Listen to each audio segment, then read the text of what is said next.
Assalomu alaykum, hurmatli pensionerlar, pensiya yoshiga yaqinlashayotgan yurtdoshlar va ota-onasining pensiya ishlarini yuritayotgan farzandlar. Bugun men juda muhim ogohlantirishni tushuntiraman. Ayrim qo'shimcha haq. Ustama va qayta hisob kitoblar endi og'zaki aytilgan ma'lumot eski daftarchada bor edi. Mahallada hamma biladi. Rasmiy hujjatlar bilan hisoblanmaydi. Pensiya jamg'armasi qo'shimcha haqni qo'shmasligi mumkin. Bu ma'lumot har bir pensionerga tegishli. Chunki kimdir ish stajini to'liq tasdiqlay olmaydi. Kimdir nogironlik, boqimandasi borligi, faxriy unvon, medal, alohida sharoitdagi ish davri yoki ish haqiga oid hujjatni vaqtida topshirmaydi. Natijada pensiyasi kamroq chiqadi yoki qo'shimcha to'lov umuman hisoblanmaydi. Shuning uchun videoni oxirigacha ko'ring. Hozirning o'zida kanalga obuna bo'ling, like bosing. Chunki men bunday masalalarni oddiy tilda, amaliy misollar bilan tushuntirib boraman. Men ko'p murojaatlarda bir xil holatni ko'raman. Odam pensiya tayinlashga yoki qayta hisoblashga boradi, lekin o'zi kutgan miqdor chiqmaydi. Men 35 yil ishlaganman deydi. Men zararli sharoitda ishlaganman deydi. Menda medal bor deydi. Turmush o'rtog'im vafot etgan. Men uning pensiyasidan qo'shimcha olishim kerak deydi. Lekin mutaxassis bitta savol beradi. Buni tasdiqlovchi hujjat qani? Oldin ko'p narsa qog'oz hujjatlar orqali yuritilgan. Mehnat daftarchasi asosiy hujjat bo'lgan. Korxona arxivlari saqlangan bo'lsa, ma'lumotnoma olib kelinardi. Ba'zan eski tartiblarda korxonadan berilgan ma'lumotnoma buyruq nusxasi, shaxsiy varaqa, ish haqi vedomasidir. Kasaba uyushmasi daftarchasi kabi hujjatlar orqali davrlar tasdiqlanardi. Odamlar ham mehnat daftarchamda yozuv bor. Demak hammasi avtomatik qo'shiladi deb o'ylardi. Hozir esa yondashuv o'zgargan. Pensiya masalalarida raqamlashtirish kuchaydi. Idoralararo ma'lumot almashinuv yo'lga qo'yildi. Elektron bazalar tekshiriladi, lekin bu hamma narsa avtomatik topiladi degani emas. Elektron bazada ma'lumot bo'lmasa, eski korxona tugatilgan bo'lsa, arxivda hujjat chiqmasa yoki mehnat daftarchasidagi yozuv noto'g'ri rasmiylashtirilgan bo'lsa, siz aytayotgan davr hisobga olinmasligi mumkin. Eng muhimi, qo'shimcha haq faqat huquq borligi isbotlanganda hisoblanadi. Huquqni esa hujjat isbotlaydi. Masalan, pensioner men 3 nafar farzand tarbiyalaganman, menga qo'shimcha bo'lishi kerak deb o'ylashi mumkin. Lekin qaysi qo'shimcha haqida gap ketmoqda? Qonunda bunday qo'shimcha aynan qaysi shart bilan beriladi? Farzandlar tug'ilganlik guvohnomalari, nogiron farzand bo'lsa nogironlik hujjati, qaramog'ida bo'lsa buni tasdiqlovchi hujjat bormi? Shular tekshiriladi. Yoki men 1945 yildan 1992 yilgacha zavodda ishlaganman deydi. Mehnat daftarchasida ishga kirish bor, lekin bo'shash yozuvi yo'q. Bu holda butun davrni avtomatik 7 yil qilib qo'shishmasligi mumkin. Chunki davrning boshlanishi va tugashi aniq ko'rsatilishi kerak. Men birinchi navbatda shuni aniq aytaman. Pensiya miqdori faqat yoshga qarab belgilanmaydi. Uning ichida bir nechta omil bor. Ish staji, ish haqi, imtiyozli davrlar, alohida toifalar, nogironlik holati, bo'g'uvchisini yo'qotganlik, qaramog'idagi shaxslar, davlat mukofotlari yoki qonunda belgilangan boshqa asoslar. Har bir asosning o'z puti bor. Isbot bo'lmasa hisob kitobga kiritilmaydi. Kimlar albatta xavotirlanishi kerak? Birinchisi, mehnat faoliyati eski davrlarga to'g'ri kelganlar. Masalan, 1907, 1906, 1930 yillarda ishlaganlar. Bu davrlar bo'yicha ko'p korxonalar nomi o'zgargan, ayrimlari tugatilgan, hujjatlar arxivga topshirilgan, ba'zilari esa umuman topilmaydi. Agar sizning mehnat daftarchangizda muhr noaniq bo'lsa, korxona nomi chala yozilgan bo'lsa, ishga qabul qilish buyrug'i raqami bor. Bo'shatish buyrug'i raqami yo'q bo'lsa, oldindan tekshirtiring. Ikkinchisi, norasmiy ishlaganlar. Men 10 yil ustada ishladim. Men fermerda ishladim. Men bozorda savdo qildim. Men xususiy sexda ishladim degan gaplar pensiyada faqat rasmiy hujjat bilan ahamiyatli bo'ladi. Agar o'sha davrda ish beruvchi siz uchun sug'urta badali yoki soliq to'lovlarini rasmiy ko'rsatmagan bo'lsa, mehnat shartnomasi bo'lmasa, buyruq bo'lmasa, bu davrni stajga kiritish qiyin bo'ladi. Odam haqiqatan ishlagan bo'lishi mumkin, lekin pensiya tizimi uchun isbot kerak. Uchinchisi, zararli, og'ir yoki imtiyozli sharoitda ishlaganlar. Masalan, shaxta, metallurgiya, kimyo ishlab chiqarishi, yuqori harorat, radiatsiya, tibbiyotning ayrim bo'limlari, pedagogika yoki boshqa imtiyozli lavozimlar bo'yicha qo'shimcha hisob kitob bo'lishi mumkin. lekin lavozim nomi juda muhim. Mehnat daftarchasida ishchi deb umumiy yozilgan bo'lsa, lekin aslida zararli sexda ishlagan bo'lsangiz, maxsus ma'lumotnoma kerak bo'ladi. Unda lavozim, sex ish sharoiti, davr, buyruqlar va imtiyozli ro'yxatga mosligi ko'rsatilishi kerak. 4-si qo'shimcha ustama olishga da'vo qilayotganlar. Masalan, urush qatnashchisi, urush nogironi, front orti mehnatkashi, davlat mukofoti egasi, faxriy unvon sohibi, nogironligi bo'lgan shaxs yolg'iz pensioner. Qaramog'ida mehnatga layoqatsiz oila a'zosi bor pensioner. Har bir toifa uchun guvohnoma, tibbiy ijtimoiy ekspertiza xulosasi, FHDga hujjatlari, sud qarori, mahalla ma'lumotnomasi yoki boshqa rasmiy hujjat talab qilinishi mumkin. Kimlar kamroq xavotirlanishi mumkin?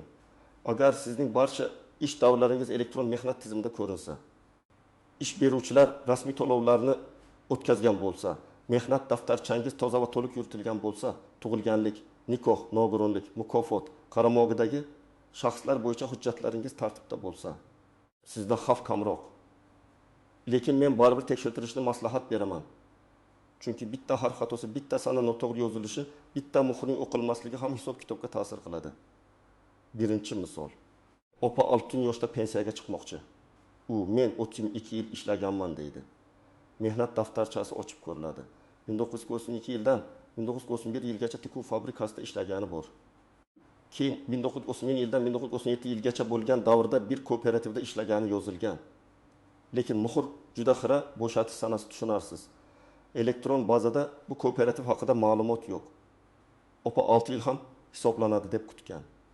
Lekin hujjat tasdiqlanmasa, bu davr vaqtincha kiritilmasligi mumkin. Natijada 32 yil o'rniga 26 yil chiqadi.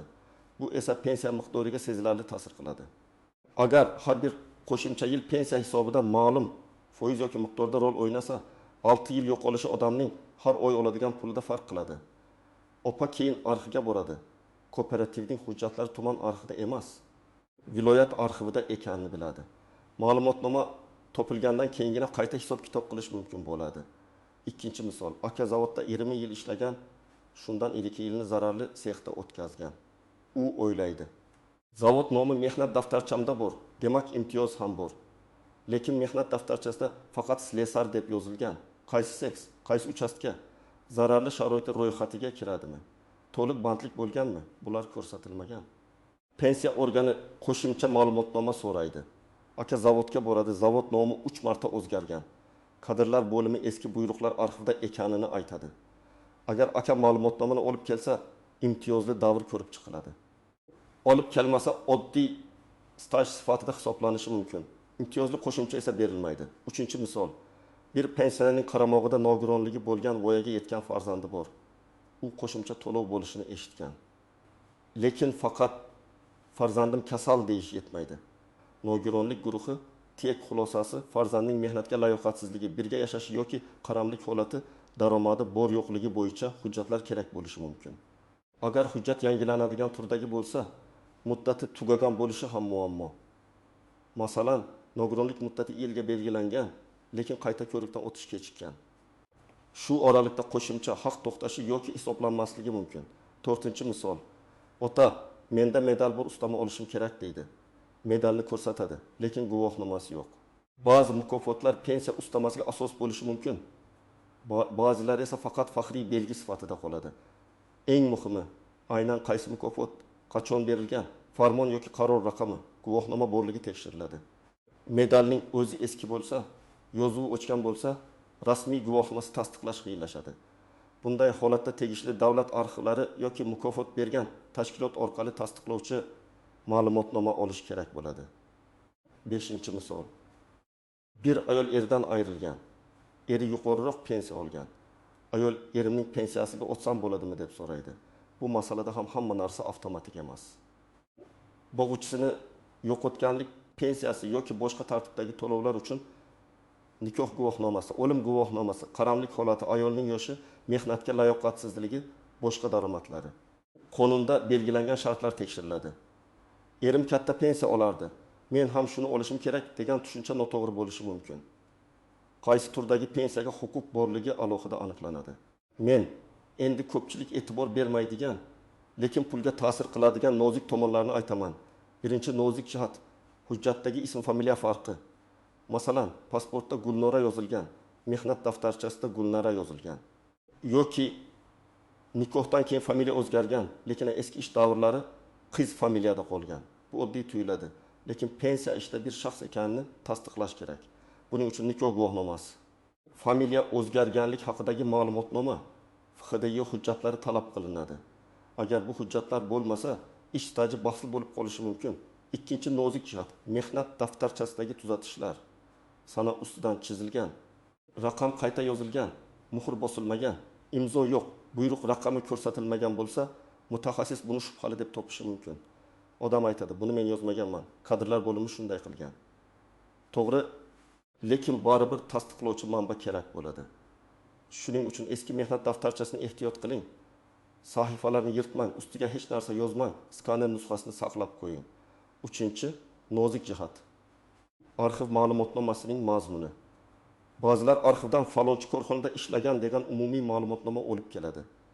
Lekin unda ishga kirgan sana, ishdan bo'shagan sana, lavozim, buyruq raqami, ish haqi bo'yicha oyma-oy ma'lumot yoki kerakli bandlar bo'lmasa, pensiya hisobiga to'liq yetmasligi mumkin. Ma'lumotnoma aniq maqsad uchun olinishi kerak. Ish stajini tasdiqlash uchunmi? Ish haqini tasdiqlash uchunmi? Imtiyozli sharoitni tasdiqlash uchunmi? Har birining shakli va mazmuni boshqa bo'lishi mumkin. To'rtinchi nozik jihat, ish haqi haqida hujjat. Pensiya miqdorida ish haqi ham muhim bo'lishi mumkin. Lekin odam o'sha payt 500 so'm olardim desa, bu yetmaydi. Ish haqi vedomosti, hisob-kitob varaqalari, korxona ma'lumotnomasi yoki arxivdagi ma'lumot kerak. Agar ish haqida tasdiqlanmasa, hisoblashda boshqa tartib qo'llanishi. Natijada kutilgan pensiya chiqmasligi mumkin. Ayniqsa yuqori maosh olgan, davrlarni isbotlab olmagan odamlar ko'p yutqazadi. 5-chi nozik jihat. Qo'shimcha haq murojaat qilingan kundan boshlab hisoblanishi mumkin bo'lgan holatlar. Ba'zi odamlar hujjatni 3 yil uyda saqlab yuradi, keyin olib boradi va 3 yil oldingi pullarni ham bering deydi. Lekin hamma to'lov ham orqaga cheksiz qayta hisoblanavermaydi. Qonunda har bir holat bo'yicha alohida tartib bor. Shuning uchun huquq paydo bo'lgan zahoti murojaat qilish kerak. Masalan, nogironlik belgilandi. Qaramog'idagi shaxs paydo bo'ldi. Mukofot hujjati topildi. Ish staji tasdiqlandi. Darhol pensiya jamg'armasiga ariza bering. 6-chi nozik jihat, ortiqcha to'langan pul qaytarilishi mumkin. Agar kimdir noto'g'ri hujjat topshirsa, yashirilgan daromad yoki holat keyin aniqlansa, masalan, qaramog'idagi shaxs aslida ishlayotgan bo'lsa yoki nogironlik muddati tugagan bo'lsa, ortiqcha to'langan summa ushlab qolinishi mumkin. Shuning uchun balki o'tib ketar deb noto'g'ri ma'lumot berish juda xavfli. Men doim aytaman, pensiya ishida halollik va hujjat tozaligi eng yaxshi himoya. Hamma hujjatni ham faqat bitta joydan olish kerak emas. Ba'zi ma'lumotlar davlat organlari elektron tizimlarda bo'ladi. Masalan, pasport ma'lumotlari, FDYOdagi ayrim yozuvlar, nogironlik bo'yicha elektron ma'lumotlar. Ish beruvchining soliq va mehnat tizimidagi ma'lumotlari idoralararo almashinishi mumkin. Lekin elektron tizimda ko'rinmadi degan huquq yo'q degan emas. Bunday vaziyatda siz qo'shimcha hujjat bilan isbotlashingiz mumkin. Aksincha, og'zaki gap bor, lekin elektron ham, qog'oz ham hujjat yo'q bo'lsa, huquqni isbotlash qiyin. Yana bir xato, odamlar notarial tasdiqlangan nusxani asl hujjat o'rnida deb o'ylaydi. Nusxa yordam beradi, lekin ba'zan asl hujjat ko'rib chiqilishi kerak bo'ladi. Masalan, mehnat daftarchasining asl nusxasi, mukofot guvohnomasi, TEK ma'lumotnomasi, YXD guvohnomasi. Agar asl yo'qolgan bo'lsa, dublikat olish tartibi bor. Dublikatni tegishli tashkilot beradi. Oddiy ko'chirma yoki fotosurat har doim ham yetarli bo'lmaydi. Yana bir muhim masala sud orqali tasdiqlash. Agar arxiv yonib ketgan, korxona tugatilgan, hujjatlar saqlanmagan bo'lsa, ayrim holatlarda faktni sud tartibida belgilash masalasi ko'rilishi mumkin. Lekin sudga ham shunchaki men ishlaganman deb borilmaydi. Guvohlar, bilvosita hujjatlar, eski ma'lumotnomalar, kasaba uyushma bileti, ish haqi kartochkasi, korxona ro'yxati, buyruqdan ko'chirma, fotosurat, boshqa dalillar kerak bo'ladi. Sud qarori bo'lsa ham u pensiya organiga taqdim etiladi va qonun doirasida baholanadi. Ba'zi pensionerlar qo'shnimga qo'shib berishdi, menga ham berishlar kerak deydi. Bu ham xato. Har bir pensiya ishi alohida. Qo'shningizning staji boshqacha, ish haqi boshqacha, imtiyozli hujjati bor bo'lishi mumkin. Kofoti qonunda belgilangan toifaga kirishi mumkin. Sizniki kirmasligi mumkin. Shuning uchun taqqoslashdan oldin o'z hujjatlaringizni tekshiring. Endi men sizga aniq qadamlarni aytaman. Agar siz pensioner bo'lsangiz yoki yaqin vaqtda pensiyaga chiqmoqchi bo'lsangiz, birinchi qadam barcha hujjatlaringizni bitta papkaga yig'ing. Pasport yoki ID karta, mehnat daftarchasi, diplom, harbiy bilet bo'lsa, nikoh yoki ajralish guvohnomasi, farzandlarning tug'ilganlik guvohnomalari, familiya o'zgargan bo'lsa, shu vaqtdagi hujjat, nogironlik bo'yicha ma'lumotnomalar, mukofot guvohnomalari, ish haqi ma'lumotnomalari, arxiv javoblari, sud qarorlari hammasini tartiblang. Ikkinchi qadam, mehnat daftarchasini satr tekshiring. Har bir ishga kirish sanasi bormi, bo'shash sanasi bormi, lavozim yozilganmi, buyruq raqami ko'rsatilganmi, muhr bormi, imzo bormi? Agar biror davr shubhali bo'lsa, hozirdan o'sha korxona vorisi yoki arxivini qidiring. Korxona ishlayotgan bo'lsa, kadrlar bo'limiga ariza bilan murojaat qiling. Korxona tugatilgan bo'lsa, tuman yoki viloyat arxiviga murojaat qiling. Arizada aniq yozing. Falon yildan falon yilgacha ishlagan davrimni, lavozimimni, ishga qabul va bo'shatish buyruqlarini. Zarur bo'lsa, ish haqimni tasdiqlovchi ma'lumotnoma berishingizni so'rayman. Uchinchi qadam, pensiya jamg'armasining tuman yoki shahar bo'limiga boring. Menga pensiya ishim bo'yicha qaysi davrlar hisobga olingan? Qaysi hujjatlar yetishmayapti? Qo'shimcha haq olish uchun qanday hujjatlar kerak? deb yozma yoki og'zaki maslahat so'rang. Yozma murojaat qilsangiz, javob ham aniqroq bo'ladi. Javobda qaysi hujjat kerakligi ko'rsatilsa, keyin ortiqcha yugurish kamayadi. 4-qadam, Maydo.uz yoki tegishli elektron xizmatlar orqali mavjud ma'lumotlarni tekshiring. Agar siz elektron xizmatlardan foydalana olmasangiz, farzandingizdan, nabirangizdan yordam so'rang. Lekin shaxsiy ma'lumotlaringizni begona odamlarga bermang. Telefoningizga kelgan SMS kodini hech kimga aytmang. Pensiya va bank kartasi ma'lumotlari firibgarlar uchun juda qimmatli. 5-qadam. Agar hujjat yo'qolgan bo'lsa, vahimaga tushmang. Dublikat olish yo'llarini izlang. FSHDG hujjatlari bo'yicha FSHDG bo'limiga, ta'lim hujjatlari bo'yicha o'quv yurti yoki arxivga. Mehnat hujjatlari bo'yicha sobiq ish beruvchi yoki arxivga. Mukofot bo'yicha mukofot bergan idora yoki tegishli arxivga murojaat qilinadi. Har bir murojaatni yozma qiling va nusxasini o'zingizda saqlang. Kirim raqami oling yoki pochta orqali yuborsangiz, kvitansiyani saqlang. 6-qadam, ariza yozishda umumiy gaplar emas, aniq ma'lumot yozing. Menga yordam bering emas. 1906 yil 12 martdan 1994 yil 20 avgustgacha falon korxonada, falon lavozimda ishlagan davrimni tasdiqlovchi arxiv ma'lumotnomasi berishingizni so'rayman deb yozing. Agar ish haqi kerak bo'lsa, 1992 yillar bo'yicha oy ish haqi ma'lumotlarini berishingizni so'rayman deb yozing. Agar imtiyozli sharoit kerak bo'lsa, lavozimim, sexim, ish sharoitim va imtiyozli ro'yxatga muvofiqligini ko'rsatgan holda ma'lumotnoma deb so'rang. 7-qadam, hujjat topshirganingizdan keyin uning qabul qilinganini tasdiqlating. Qoldirib keting. Ko'ramiz degan gap bilan cheklanib qolmang. Arizangiz ro'yxatdan o'tganmi, qaysi sanada qabul qilingan, kim qabul qilgan, javob muddati qancha, shuni biling. Chunki keyin qo'shimcha haq qaysi kundan hisoblanishi masalasida murojaat sanasi muhim bo'lishi mumkin. 8-qadam, agar rad javob olsangiz, sababini so'rang. Rad javobi og'zaki bo'lsa, yozma javob talab qiling. Yozma javobda hujjat yetarli emas, davr tasdiqlanmadi, qonunda bunday ustama nazarda tutilmagan, muddati tugagan kabi asoslar bo'ladi. Shundan keyin nimani to'g'rilash kerakligini bilasiz. Agar javob bilan rozi bo'lmasangiz, yuqori turuvchi organga yoki belgilangan tartibda sudga murojaat qilish huquqingiz bor. Men alohida ogohlantiraman, hech qachon soxta ma'lumotnoma tayyorlatmang. Ba'zi yordamchilar pul evaziga arxivdan hujjat chiqarib berishni, staj qo'shib berishni, ustama qilib berishni va'da qiladi. Bu juda xavfli. Soxta hujjat aniqlansa, nafaqat qo'shimcha to'lov to'xtaydi, balki huquqiy javobgarlik masalasi ham kelib chiqishi mumkin. Pensiya masalasida eng to'g'ri yo'l rasmiy yo'l. Bugun pensiya tizimida ma'lumotlar tobora ko'proq solishtirilmoqda. Bir idorada ko'rsatilgan ma'lumot ikkinchi idoradagi ma'lumot bilan taqqoslanadi. Ish staji, daromad, nogironlik muddati, fardiyya holati, ishga joylashganlik, vafot etganlik, mukofotlar, bularning barchasi bosqichma-bosqich elektron tekshiruvdan o'tmoqda. Bu nimani anglatadi? Agar hamma hujjatingiz to'g'ri bo'lsa, siz uchun qulay, kamroq yugurasiz, tezroq natija olasiz. Agar hujjatlarda chalkashlik bo'lsa, muammo tezroq yuzaga chiqadi. Men buni yomon yangilik deb aytmayman. Aslida rasmiylik adolat uchun kerak. Chunki bir odam o'ttin yil rasmiy ishlab, soliq to'lagan, hamma hujjatini saqlagan bo'lsa, boshqa odam hujjatsiz men ham ishlaganman deb teng pul olishi adolatli emas. Lekin hayotda hujjatlar yo'qoladi, korxonalar tugatiladi, odamlar foydalanib bilmaydi. Shuning uchun men sizni qo'rqitish uchun emas, oldindan tayyor bo'lishingiz uchun ogohlantiryapman. Yana bir sabab, qo'shimcha haq ko'pincha kichik ko'rinsa ham uzoq muddatda katta pul bo'ladi.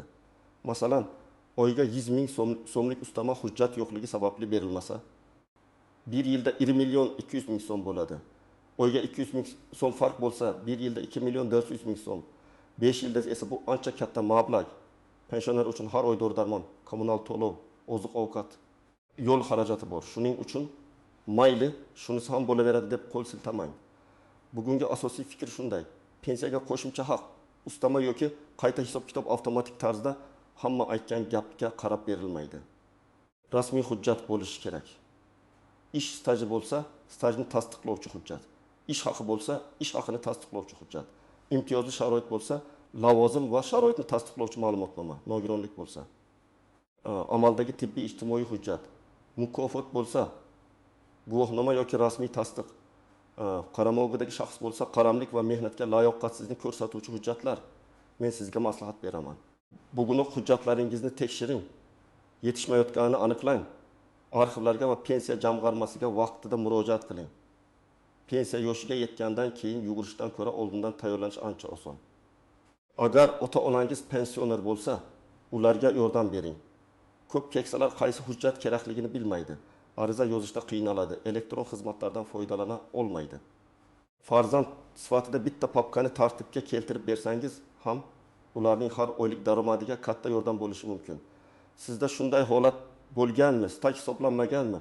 Qo'shimcha haq hujjat yo'qligi uchun berilmaganmi? Arxivdan ma'lumot topishda qiynalganmisiz? Izohlarda yozib qoldiring. Boshqalarga ham foydasi tegadi. Video foydali bo'lgan bo'lsa, like bosing, kanalga obuna bo'ling va yaqinlaringizga yuboring. Chunki bitta hujjat vaqtida topilsa, pensionerning har oy oladigan pul o'sishi mumkin. Men esa keyingi videolarda pensiya, nafaqa va ijtimoiy to'lovlar bo'yicha eng muhim yangiliklarni sodda tilda tushuntirishda davom etaman.